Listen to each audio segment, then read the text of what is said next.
بسم اللہ الرحمن الرحیم الحمد للہ نحمده ونستعینه ونستغفره ونؤمن به ونتوکل علیہ ونعوذ باللہ من شرور انفسنا ومن سیئات اعمالنا من يهده اللہ فلا مضل له ومن يضلل فلا هادی له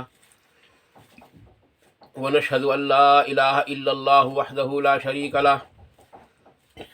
ونشهد ان سیدنا ومولانا محمدا عبده ورسوله ارسلہ بالحق بشیرا ونذیرا بین یدع الساعة من یطع اللہ ورسولہ فقد رشد ومن یعصہما فإنہ لا یضر الا نفسہ ولا یضر اللہ شیئا اما بعد فاعوذ باللہ السمیع العلیم من الشیطان الرجیم بسم اللہ الرحمن الرحیم قال اللہ تبارک و تعالی فی کتاب الکریم ان اللہ وملائکتہ یصلون علی النبی یا ایہا الذین آمنوا صلوا علیہ وسلموا تسلیما اللہم صل علی محمد وعلی آل محمد کما صلیت علی ابراہیم وعلی آل ابراہیم انک حمید مجید اللہم بارک علی محمد وعلی آل محمد کما بارکت علی ابراہیم وعلی آل ابراہیم انک حمید مجید۔ عزیز بزرگوں اور دوستو، اللہ تبارک و تعالیٰ نے قرآن کریم کا اعجاز اور ایمان والوں کی پہچان اور انکار کرنے والوں کے دو گروہ، یعنی جو چھپ کر انکار کرتے تھے یعنی مدینے والے، اور جو ظاہر انکار کرتے تھے یعنی مکے والے، یعنی منافق اور بالکل کھلے طور پر انکار کرنے والے یعنی کفار مکہ۔ ان کا ذکر کرنے کے بعد اللہ تبارک و تعالیٰ نے اپنی عبادت کی طرف مائل فرمایا اور یہ بات بتلا دی کہ تمام جتنی چیزیں تم دیکھتے ہو وہ سب اللہ تبارک و تعالیٰ کی پیدا کردہ ہیں، اور جتنی چیزیں تم کھاتے اور پیتے ہو وہ سب اللہ تبارک و تعالیٰ نے زمین سے تمہارے لیے اگائی ہیں۔ اس کے بعد پھر قرآن کا اعجاز اور پھر ایمان والوں کی نعمتیں جو جنت میں ان کو دی جائیں گی، وہ ان چیزوں کا ذکر کیا، اور پھر اللہ تبارک و تعالیٰ نے ان تمام چیزوں کا ذکر کرتے ہوئے ان جو ہے حضرت آدم علیہ السلام کا ذکر فرمایا۔ حضرت آدم علیہ السلام کا جو ذکر ہے وہ یہاں آیت نمبر 30 سے شروع ہو کر آیت نمبر 39 تک یہ ذکر چلتا ہے، اور اس کے اندر یعنی تقریباً 10 آیات ہیں۔ اللہ تبارک و تعالیٰ نے اپنے محبوب جناب محمد الرسول اللہ صلی اللہ علیہ وسلم کو وحی کی اور ارشاد فرمایا وَإِذْ قَالَ رَبُّكَ لِلْمَلَائِكَةِ إِنِّي جَاعِلٌ فِي الْأَرْضِ خَلِيفَةً، یعنی یوں فرمایا کہ میرے محبوب وہ وقت قابل ذکر ہے اور قابل غور ہے، یا یوں فرمایا کہ اس وقت کو یاد کرو اور اپنی امت کو بتلاؤ جب اللہ تبارک و تعالیٰ نے حضرت رب العزت نے اپنے فرشتوں کے سامنے ذکر فرمایا کہ میں زمین پر اپنا ایک خلیفہ بنا کر بھیجنے کا ارادہ رکھتا ہوں، تو فرشتوں نے اس کے جواب میں یوں عرض کی یا اللہ تو ایسی مخلوق پیدا کرنے جا رہا ہے جو زمین میں فساد اور خون ریزی کرے گی، البتہ تیری حمد و ثنا اور تیری تسبیح کرتے ہیں ہم، اور بہت عاجزی کے ساتھ۔ تو اللہ تبارک و تعالیٰ نے اس چیز کے بارے میں فرمایا کہ فرشتوں جس چیز کے بارے میں جو چیز میں جانتا ہوں، جو علم میرے پاس ہے، اس بات کو تم نہیں جانتے۔ جو اللہ یعنی انی جاعل فی الارض یعنی اللہ تبارک و تعالیٰ نے فرمایا عالم ما لا تعلمون، یعنی جو میں جانتا ہوں وہ تم ہرگز نہیں جانتے۔ تو عزیز بزرگوں اور دوستو، یہاں ایک بات بالکل صاف اور واضح ہو جاتی ہے کہ اللہ تبارک و تعالیٰ کے سوا کسی کو بھی علم غیب نہیں ہے، کیونکہ فرشتوں کو بھی اللہ تبارک تعالیٰ نے ارشاد فرمایا کہ جو میں جانتا ہوں وہ تم نہیں جانتے، جبکہ فرشتے ہر چیز کو دیکھ رہے ہوتے ہیں، اور جنت ان کی دیکھی ہوئی ہوتی ہے، جہنم ان کی دیکھی ہوئی ہے، اور فرشتوں کو انہوں نے دیکھا ہے، لوح محفوظ کو انہوں نے دیکھا ہے، ہر چیز کو اگرچہ انہوں نے دیکھا ہے، اگرچہ ہر چیز فرشتوں کے سامنے موجود ہے، لیکن جو چیز اللہ تبارک و تعالیٰ جانتا ہے، جو چیز اللہ تبارک و تعالیٰ کے علم کے اندر موجود ہے، جس کا علم اللہ کو ہے اس کا علم کسی اور شے کو ہو ہی نہیں سکتا۔ یہاں یہ بات بھی ثابت ہو گئی۔ اب لوگ اگرچہ کہتے رہیں کہ فلاں بزرگ کو غیب کا علم ہو جایا کرتا تھا، فلاں عالم کو غیب کا علم ہو جایا کرتا تھا، یہاں تک کہ میں کہہ رہا ہوں، بخاری اور مسلم کی متفق حدیث ہے، صحیحین کی حدیث ہے، حضرت عائشہ رضی اللہ تعالیٰ نے حضرت عائشہ رضی اللہ تعالیٰ سے سوال کیا، مشروق نے، کہ امی عائشہ یہ بتاؤ کہ کیا نبی اکرم صلی اللہ علیہ وسلم نے حضور اکرم صلی اللہ علیہ وسلم کو اپنے ماتھے والی آنکھوں سے دیکھا ہے؟ تو حضرت عائشہ صدیقہ رضی اللہ تعالیٰ عنہ فرماتی ہیں کہ مشروق، تو نے میرے سامنے ایسا سوال دہرایا، ایسا سوال کیا کہ سن کر میرے رونگٹے کھڑے ہو گئے۔ حضرت مشروق رضی اللہ عنہ نے حضرت عائشہ صدیقہ رضی اللہ تعالیٰ عنہ سے سوال کیا کہ عائشہ امی جان، میری استانی صاحبہ، آپ یہ بتاؤ کہ کیا نبی اکرم صلی اللہ علیہ وسلم نے اللہ رب العزت کو اپنی آنکھوں سے دیکھا ہے؟ تو آپ نے فرمایا کہ اگر کوئی شخص اس بات کا قائل ہو، تین باتوں میں سے ایک بات کا بھی قائل ہو، ایک بات یہ کہ نبی اکرم صلی اللہ علیہ وسلم نے اپنی آنکھوں سے اللہ تبارک و تعالیٰ کی زیارت کی ہے، اگر اس بات کا قائل ہو تو اس نے اللہ تبارک و تعالیٰ پر بہت بڑا بہتان باندھا، کیونکہ اللہ تبارک و تعالیٰ نے صاف کر دی بات یہ بات قرآن کریم کے اندر کہ اللہ تبارک و تعالیٰ کو کسی نے نہیں دیکھا۔ دوسری چیز یہ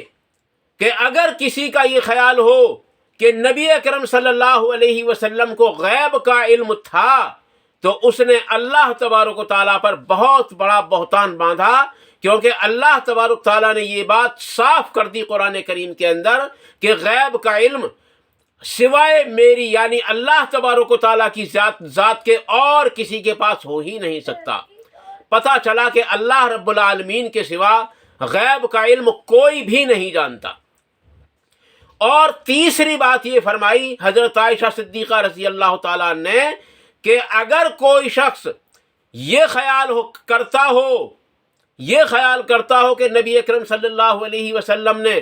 کچھ چیزوں کو جو وحی کے ذریعے نازل ہوئی تھی چھپا لیا، تو اس نے اللہ تبارک و تعالیٰ پر بہت بڑا بہتان باندھا۔ اور یاد رکھو، مسلم شریف مقدمہ، اس کے اندر امام مسلم رحمۃ اللہ علیہ نے تقریباً 95 احادیث کو اکٹھا کیا، ان میں سے متواتر کئی حدیثیں ہیں۔ نبی اکرم صلی اللہ علیہ وسلم نے ارشاد فرمایا کہ جس نے کوئی بات میری طرف جھوٹ منسوب کر دی اور تو اس نے میرے اوپر بہت بڑا بہتان باندھا، اور جس نے میری طرف بہتان باندھا وہ اپنا ٹھکانہ جہنم میں بنا لے۔ تو لوگوں، جو شخص نبی اکرم صلی اللہ علیہ وسلم کی طرف جھوٹ منسوب کر دے، ان پر بہتان لگا دے اس قسم کا، تو بتاؤ کہ جو اللہ کی طرف کوئی جھوٹ منسوب کر دے تو اس کا کیا حال ہوگا، اس کا ٹھکانہ کیا ہوگا۔ اس لیے عزیز دوستو، ان تین باتوں کے بارے میں اللہ تبارک و تعالیٰ نے خود قرآن کریم کے اندر اس کی تصدیق فرمائی ہے، اگرچہ وہ آیات حضرت مشروق نے حضرت عائشہ صدیقہ کے سامنے ذکر بھی فرمائی تھی کہ ان کا کیا مطلب ہے کہ نبی اکرم صلی اللہ علیہ وسلم کو دیکھا، تو حضرت عائشہ فرماتی ہیں کہ ان آیات کے مطلب کو اس امت کے اندر سب سے پہلی میں ہوں جس نے ان آیات کے بارے میں پوچھا، اور حضور اکرم صلی اللہ علیہ وسلم نے ارشاد فرمایا کہ میں نے 3 مرتبہ حضرت جبرائیل علیہ السلام کو ان کی اصل شکل میں دیکھا۔ تو عزیز دوستو، یہ بات ثابت ہو جاتی ہے کہ جو ہے علم غیب فرشتوں کو بھی نہیں، اور سورہ لقمان کے آخری رکوع کے اندر اللہ تبارک تعالیٰ نے 5 باتوں کے علم غیب کے بارے میں بالکل دعویٰ کر دیا ہے، اور یعنی کہ 5 باتوں کا علم تو اللہ کے سوا کوئی جان ہی نہیں سکتا۔ یہ بات صاف کر دی اللہ تبارک تعالیٰ نے۔ پتہ چلا علم غیب فرشتوں کے پاس بھی نہیں، نبی انبیاء کے پاس بھی نہیں، یہاں تک کہ جناب محمد الرسول اللہ صلی اللہ علیہ وسلم کے پاس بھی نہیں۔ خود اللہ تبارک تعالیٰ نے اپنے نبی جناب محمد الرسول اللہ صلی اللہ علیہ وسلم کو یعنی صلی اللہ تعالیٰ علیہ وآلہ وسلم کو حکم دیا، اے محمد صلی اللہ علیہ وسلم ان لوگوں سے کہہ دیجئے کہ اگر میرے پاس علم غیب ہوتا تو میں اپنے لیے بہت ساری بھلائیاں اکٹھی کر لیتا۔ تو عزیز دوستو، فرشتوں کے پاس بھی علم غیب نہیں تھا۔ بہرحال اللہ تبارک و تعالیٰ نے حضرت آدم علیہ السلام کا اعجاز فرمایا، اور ان کی پیدائش سے پہلے ان کا ذکر فرمایا، اور ان کی تعریف فرمائی کہ فرشتوں، میں جانتا ہوں کہ میں کیسی مخلوق پیدا کرنے والا ہوں، تمہیں کیا پتا میں کیا کرنے والا ہوں۔ تو عزیز دوستو، اگرچہ ان لوگوں کے اندر جن کو میں پیدا کروں گا ان میں انبیاء ہوں گے، اللہ تبارک تعالیٰ نے یہ بات صاف کر دی، جس انسان کو میں پیدا کرنے جا رہا ہوں ان کے اندر انبیاء ہوں گے، شہداء ہوں گے، صحابہ ہوں گے، اولیاء ہوں گے، اور بڑے بڑے عالم اور بڑے بڑے اچھے لوگ ان کے اندر ہوں گے۔ ان کے اندر روزہ رکھنے والے ہوں گے، نماز ادا کرنے والے ہوں گے، ان کے اندر زکوٰۃ دینے والے ہوں گے، ان کے اندر حج کرنے والے ہوں گے، ان کے اندر صلحاء ہوں گے، نیک ہوں گے، اچھے لوگ ہوں گے۔ تو عزیز بزرگوں اور دوستو، اس بات کو اللہ تبارک تعالیٰ ہی جانتا ہے۔ یاد رکھو کہ اللہ تبارک تعالیٰ نے جس انسان کو پیدا کیا اس ذکر کے بعد میں اس انسان کے اندر ایک فطرت یہ بھی رکھی ہے، بالفرض اگر اس سے کوئی گناہ ہو جائے، پہلی بات تو گناہ نہ کرنے کی کوشش کرتا ہے، اور بالفرض اگر اس سے کوئی گناہ ہو جائے تو اس کو رو کر، اس کو اللہ تبارک و تعالیٰ کے سامنے رو دھو کر جب تک اس کو معاف نہ کرا لیتا ہے اس وقت تک اس کو چین نہیں پڑتی۔ یہ اس انسان کی صفت ہے، اور اگر یہ صفت اس کے اندر نہ ہو تو کیونکہ یہ آدم کی اولاد ہے، اگر یہ صفت اس کے اندر نہ ہو، گناہ کے بعد اکڑ رہا ہو، تو پھر وہ صفت انسان کی نہیں بلکہ وہ شیطان کی ہے۔ کیونکہ ہمارے باپ حضرت آدم علیہ السلام سے جو اجتہادی غلطی ہوئی تھی اس کو میں اگرچہ غلطی نہیں کہتا، وہ ہونا ہی تھا عزیز دوستو، لیکن جب وہ ہو گیا، وہ پھل آپ نے کھا لیا، اور تو اس پھل کو کھانے کے بعد میں عزیز دوستو جب تک حضرت آدم علیہ السلام کو چین نہیں پڑی، جب تک وہ گناہ کی معافی کا اللہ تبارک تعالیٰ کی طرف سے اعلان نہ ہو گیا تھا۔ اس لیے عزیز دوستو، اگر ہم سے کوئی غلطی ہو جائے، پہلی بات کہ انسان کے اندر غلطی کا مادہ رکھا ہوا ہے، پھر بھی انسان اس سے بچنے کی کوشش کرتا ہے، اور جو اس سے بچنے کی کوشش نہ کرتا ہو وہ انسان ہی نہیں۔ اور جب اس سے کوئی غلطی ہو جائے تو عزیز دوستو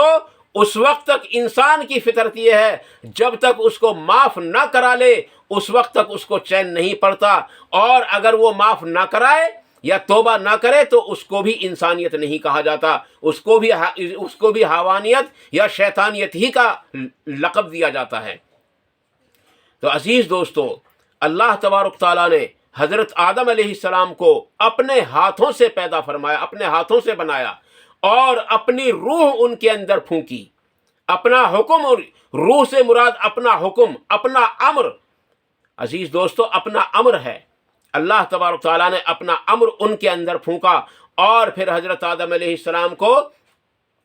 بہت ساری چیزوں کے نام بتائے. پھر اللہ تبارک تعالیٰ نے فرشتوں کو جمع کیا اور پوچھا کہ بتاؤ فلاں فلاں چیز کے نام بتاؤ. وہ کچھ چیزیں بتائیں تو فرشتوں نے جواب دیا کہ اس کے بارے میں ہم کو علم نہیں ہے. تو حضرت آدم علیہ السلام کے سامنے ان کا ذکر کیا گیا. تو کیوں کہ حضرت آدم علیہ السلام کو وہ چیزیں بتا دی گئی تھیں, انہوں نے یاد کر لی تھی. حضرت آدم علیہ السلام نے سب کے نام بتا دیے. پھر حکم ہوا کہ اس کے سامنے سجدہ کرو. دیکھو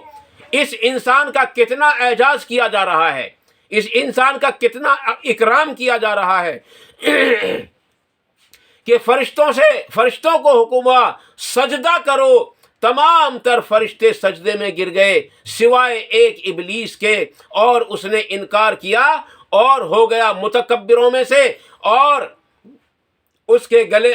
اس انسان کے اعجاز میں جب اس نے سجدہ نہیں کیا تو پھر اللہ تبارک تعالیٰ نے اس کو لعنت کا طوق پہنا کر جنت سے نکال دیا. اس کے بعد اللہ تبارک تعالیٰ نے جنت میں رکھا اور جنت میں رکھ کر فرمایا اس جنت کے اندر جہاں چاہو رہو,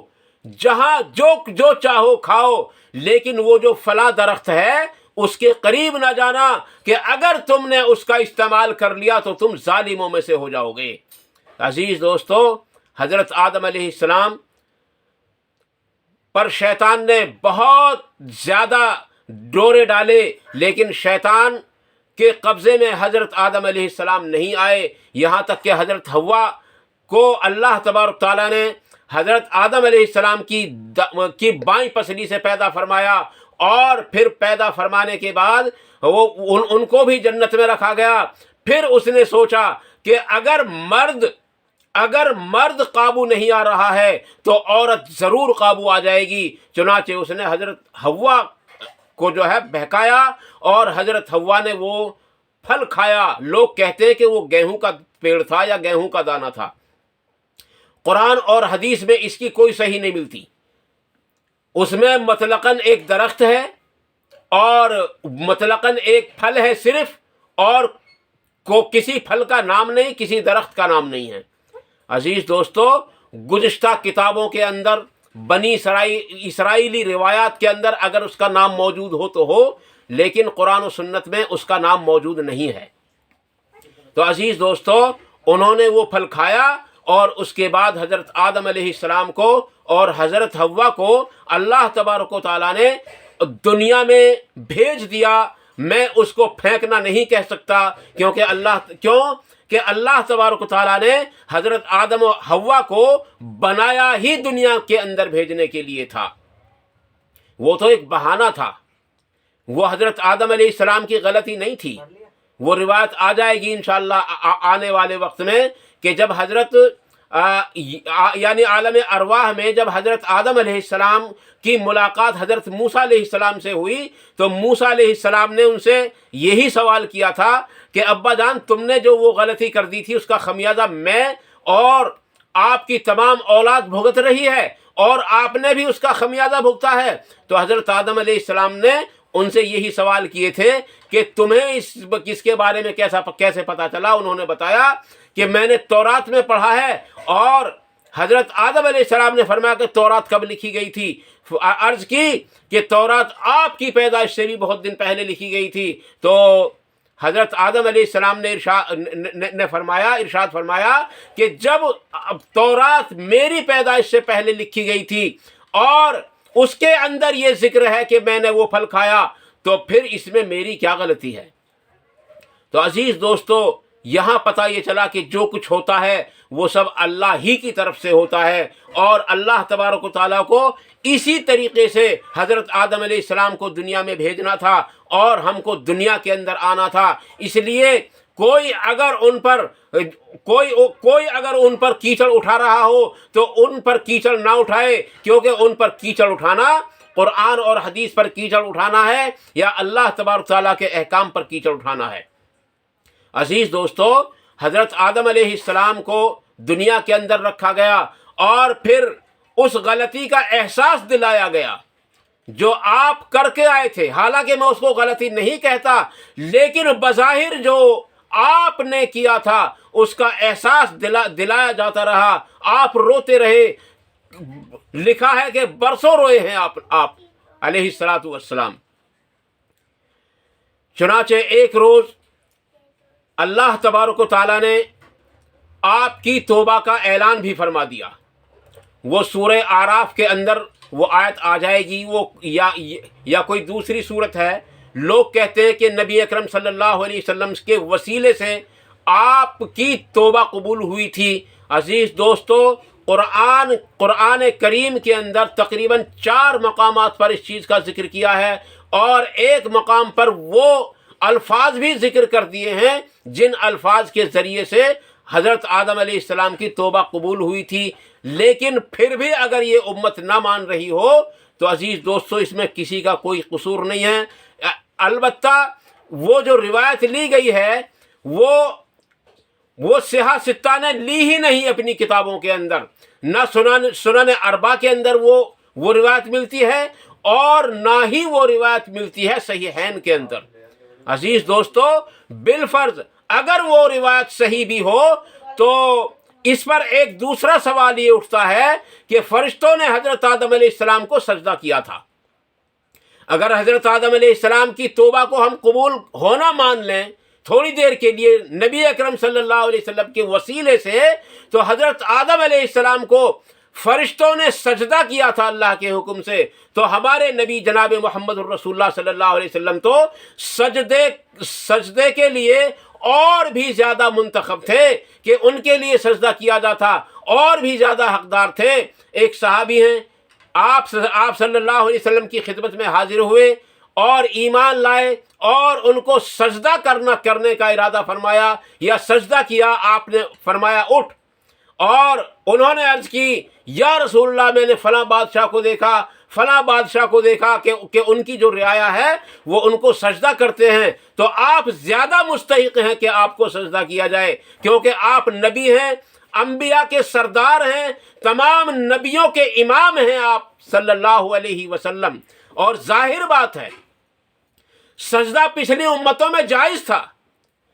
اگر ہم اسی بات کو لے کر چلیں گے تو پچھلی امتوں میں تو اور بھی کئی چیزیں جو ہے جائز تھیں۔ قرآن کریم کے اندر موجود ہے، سورہ یوسف کے اندر موجود ہے کہ حضرت یوسف علیہ السلام کے سامنے حضرت یعقوب علیہ السلام اور ان کی بیوی اور ان کے 11 بیٹے وہ تمام کے تمام سجدے میں گر گئے۔ عزیز دوستو، اگر ہم اسی چیز کو جواز بنا کر کے چلیں گے تو پھر یہ امت کہاں پہنچ جائے گی۔ اس لیے پچھلی امتوں کی مثالیں نہ دیں، کیونکہ پچھلی جو شریعتیں تھیں وہ مکمل نہیں تھیں۔ مکمل جو ہوئی ہے وہ جناب محمد الرسول اللہ صلی اللہ علیہ وسلم پر یہ شریعت مکمل ہوئی ہے۔ عزیز دوستو، اس سے پہلے مکمل نہیں تھی۔ 2 بہنوں سے نکاح جائز تھا، سگی 2 بہنوں سے،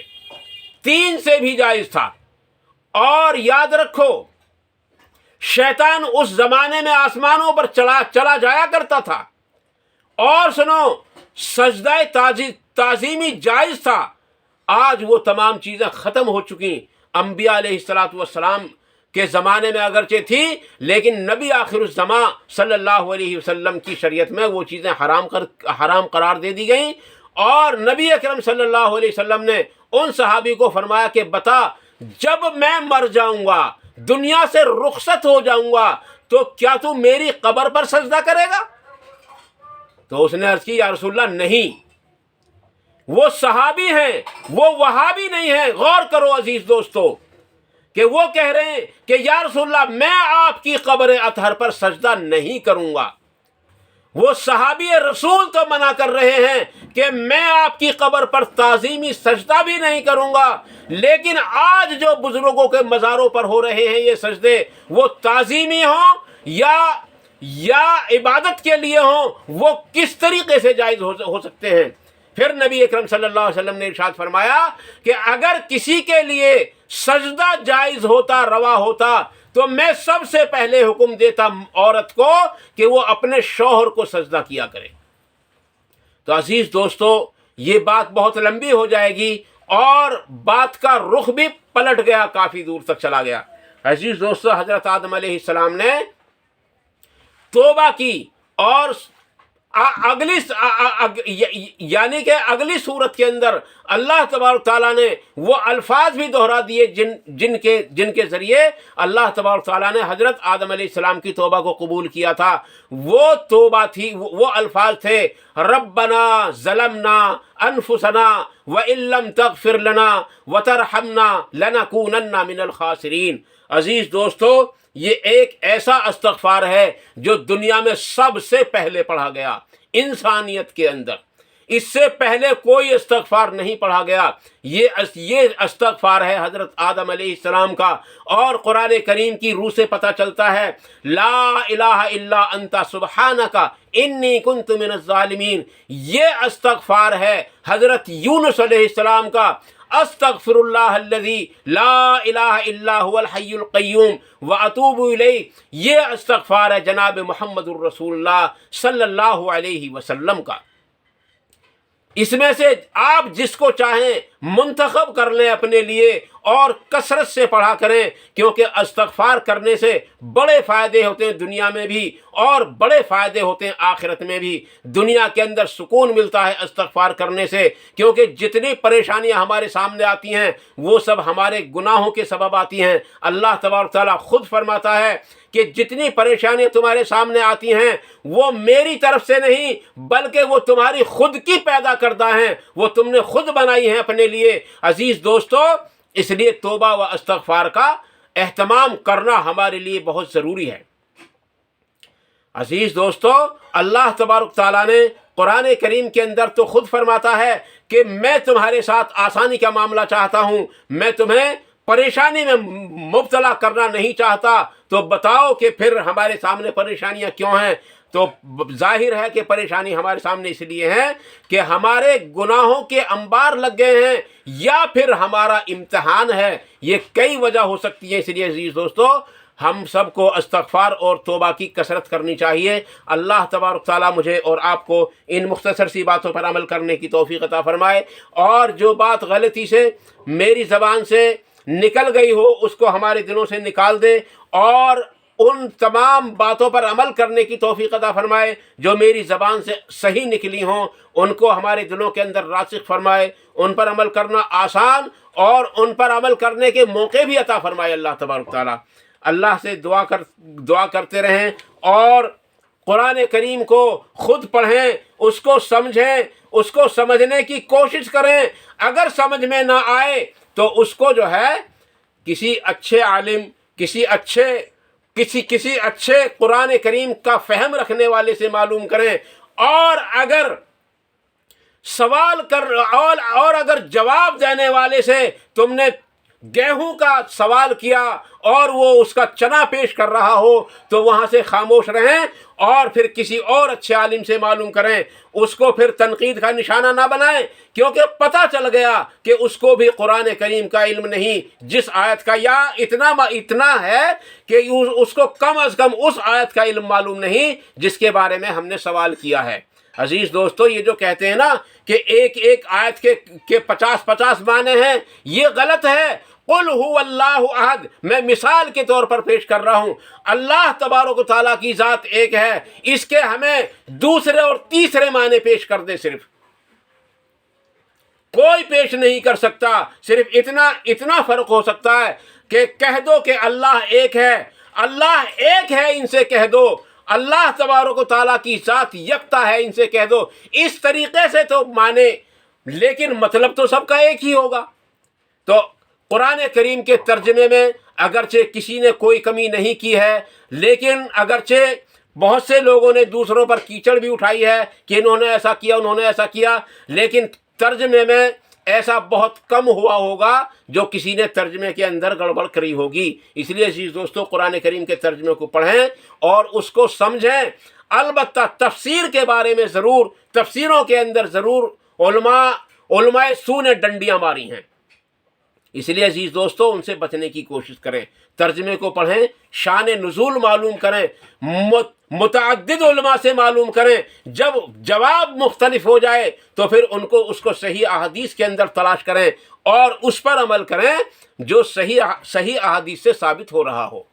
اللہ تعالیٰ عمل کی توفیق عطا فرمائے. وآخر دعوانا ان الحمد للہ رب العالمین. والسلام علیکم ورحمۃ اللہ تبارک و تعالی وبرکاتہ.